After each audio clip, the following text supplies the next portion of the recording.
They say every old school hides its secrets. Some have haunted classrooms. Others have ghosts that whisper in the library after dark. But the one I went to had something much worse. I still don't know if what I saw that night was real, or if the school itself wanted to keep me there forever. My name's Sarah, and this is the story of the night I stayed too late in school.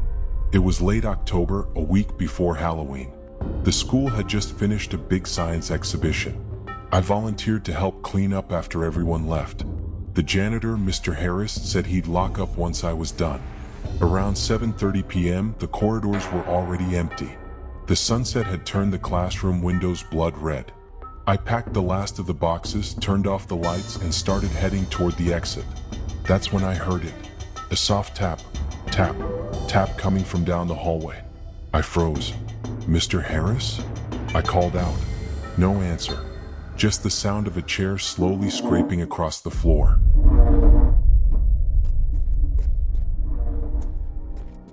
I turned toward the sound. The lights were flickering at the far end. The hallway seemed longer than usual, darker, stretched, unnatural. My classroom door was open again. I had locked it. I remember locking it. I stepped closer, trying to convince myself it was just the wind. But then I saw the blackboard. Someone had written something new across it, in white chalk. "Stay after class." My stomach dropped. I backed away and went straight to the main door. It wouldn't open. Locked. I banged on it, but no sound came out. Not even an echo. It was like the whole building had gone deaf. I grabbed my phone. No signal. The lights flickered again, and that's when I saw her. A girl standing at the end of the corridor. Long black hair. White school uniform. Bare feet. Her head tilted slightly as if she was listening. I thought maybe it was one of the juniors playing a prank. I called out, "Hey, who's there?" She didn't answer. She just raised one hand and pointed at the classroom behind me. I turned to look. The lights in the room flicked on by themselves. When I turned back, the girl was gone. But I could still hear her voice, faint like it was coming from inside my head. "You shouldn't have stayed." I ran toward the staircase, desperate to find another way out. That's when I noticed the basement door, slightly open, a dim red light glowing from below. Every student knew about that basement. It was closed years ago after a student went missing during detention. No one talked about it. I should have kept running.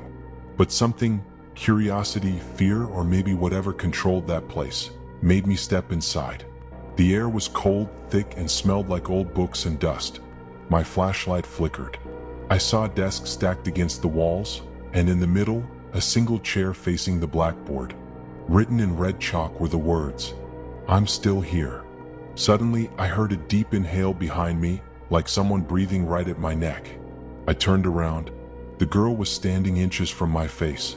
Her eyes were hollow, her smile wrong, and she whispered, "Your turn."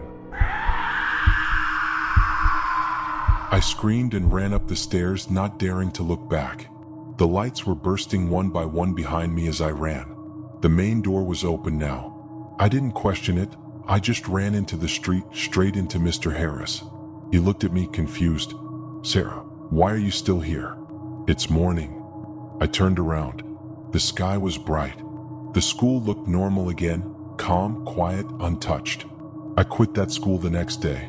But sometimes, when I pass by the old building, I still see a shadow in that top window. A girl in a white uniform watching, waiting for class to begin again.